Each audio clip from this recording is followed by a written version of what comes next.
ಕೆನರಾ ಲೋಕಸಭಾ ಕ್ಷೇತ್ರದ ಕಾಂಗ್ರೆಸ್ ಪಕ್ಷದ ಅಭ್ಯರ್ಥಿ ಡಾಕ್ಟರ್ ಅಂಜಲಿ ನಿಂಬಾಳ್ಕರ್ ಸೋಮವಾರ ಹೊನ್ನಾವರ ತಾಲೂಕಿನ ವಿವಿಧ ಭಾಗಗಳಲ್ಲಿ ಚುನಾವಣಾ ಪ್ರಚಾರ ನಡೆಸಲಿದ್ದಾರೆ ಎಂದು ಹೊನ್ನಾವರ ಬ್ಲಾಕ್ ಕಾಂಗ್ರೆಸ್ ಅಧ್ಯಕ್ಷ ಜಗದೀಪ್ ತೆಂಗೇರಿ ಅವರು ತಿಳಿಸಿದ್ದಾರೆ.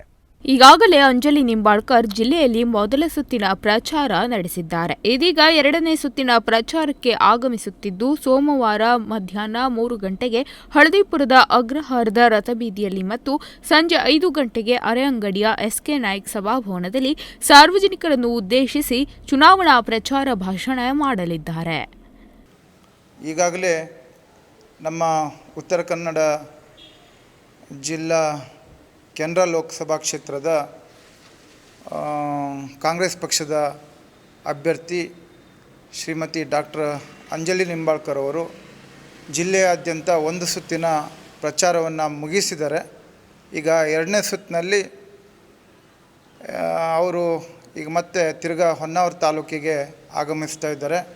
ಸೋಮವಾರ ದಿನ ಅವರು ಹೊನ್ನಾವರ ತಾಲೂಕಿನ ವಿವಿಧ ಭಾಗಗಳಲ್ಲಿ ಸಾರ್ವಜನಿಕ ಸಭೆಯನ್ನು ಉದ್ದೇಶಿಸಿ ಮಾತನಾಡ್ತಾರೆ, ಚುನಾವಣಾ ಪ್ರಚಾರ ಭಾಷಣ ಮಾಡ್ತಾರೆ. ನಾಳೆ ಮಧ್ಯಾಹ್ನ 3 ಗಂಟೆ ಅಷ್ಟು ಹೊತ್ತಿಗೆ ನಮ್ಮ ಹೊನ್ನಾವರ ತಾಲೂಕಿನ ಹಳದಿಪುರ ಗ್ರಾಮದ ಅಗ್ರಹಾರದಲ್ಲಿರುವ ರಥಬೀದಿಯಲ್ಲಿ ಸಾರ್ವಜನಿಕ ಸಭೆಯನ್ನು ಉದ್ದೇಶಿಸಿ ಮಾತನಾಡ್ತಾರೆ.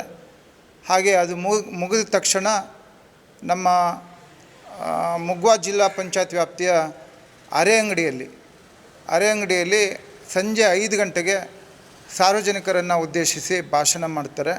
ಈ ಸಂದರ್ಭದಲ್ಲಿ ಅವರೊಂದಿಗೆ ಜಿಲ್ಲಾ ಉಸ್ತುವಾರಿ ಸಚಿವ ಮಂಕಾಳ್ ವೈದ್ಯ, ಶಾಸಕ ಆರ್.ವಿ. ದೇಶಪಾಂಡೆ, ಜಿಲ್ಲಾ ಕಾಂಗ್ರೆಸ್ ಅಧ್ಯಕ್ಷ ಸಾಯಿನಾಥ್ ಕಾವ್ಕರ್ ಇನ್ನೂ ಹಲವು ಮುಖಂಡರು ಪಾಲ್ಗೊಳ್ಳಲಿದ್ದಾರೆ.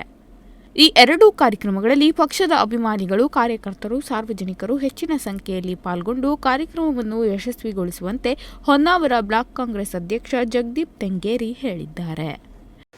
ಹಾಗಾಗಿ ಈ ಸಭೆಗೆ, ಈ ಸಾರ್ವಜನಿಕ ಸಭೆ ಅವ್ರ ಜೊತೆ ನಮ್ಮ ಉಸ್ತುವಾರಿ ಸಚಿವರು, ಈ ಜಿಲ್ಲೆಯ ಮೀನುಗಾರಿಕೆ ಮತ್ತು ಬಂದರು ಖಾತೆಯ ಸಚಿವರಾದಂಥ ಮಂಕಾಳ್ ವೈದ್ಯ ಅವರು ಅವ್ರ ಜೊತೆಯಲ್ಲಿರ್ತಾರೆ.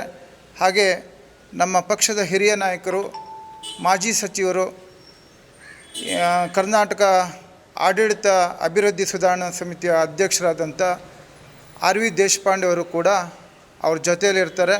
ಹಾಗೆ ಜಿಲ್ಲಾ ಕಾಂಗ್ರೆಸ್ಸಿನ ಅಧ್ಯಕ್ಷರಾದ ಸಾಯಿ ಗಾಂವ್ಕರ್ ಅವರು ಕೂಡ ಜೊತೆಯಲ್ಲಿರ್ತಾರೆ. ಹಾಗೆ ಪಕ್ಷದ ಅನೇಕ ಮುಖಂಡರುಗಳು ಕೂಡ ಡಾಕ್ಟರ್ ಅಂಜಲಿ ನಿಂಬಾಳ್ಕರ್ ಅವರ ಜೊತೆ ಇರ್ತಾರೆ. ಅವರು ಕೂಡ ಸಾರ್ವಜನಿಕರನ್ನು ಉದ್ದೇಶಿಸಿ ಭಾಷಣ ಮಾಡ್ತಾರೆ. ಹಾಗಾಗಿ ಈ ಸಭೆಗೆ ನಮ್ಮ ಹೊನ್ನಾವರ ತಾಲೂಕಿನ ಆಯಾ ಭಾಗದ ಗ್ರಾಮಾಂತರ ಮಟ್ಟದಲ್ಲಿ ಇದು ಯಶಸ್ವಿಗೊಳಿಸಬೇಕಾಗಿದೆ. ಹಾಗಾಗಿ ಪಕ್ಷದ ಅಭಿಮಾನಿಗಳು, ಸಾರ್ವಜನಿಕರು, ಮತದಾರ ಬಾಂಧವರು, ಹಾಗೆ ಹಲವಾರು ವಿವಿಧ ಸಂಸ್ಥೆಗಳ ಮುಖ್ಯಸ್ಥರು ಕೂಡ ಈ ಒಂದು ಸಾರ್ವಜನಿಕ ಸಭೆಯಲ್ಲಿ ಪಾಲ್ಗೊಂಡು ಈ ಸಭೆಯನ್ನು ಯಶಸ್ವಿಗೊಳಿಸಬೇಕು ಅಂಥೇಳಿ ನಾನು ಸಾರ್ವಜನಿಕವಾಗಿ ಮನವಿ ಮಾಡಿಕೊಳ್ಳೋದಕ್ಕೆ ಇಷ್ಟಪಡ್ತೀನಿ. Nudisiri news desk Honnavar.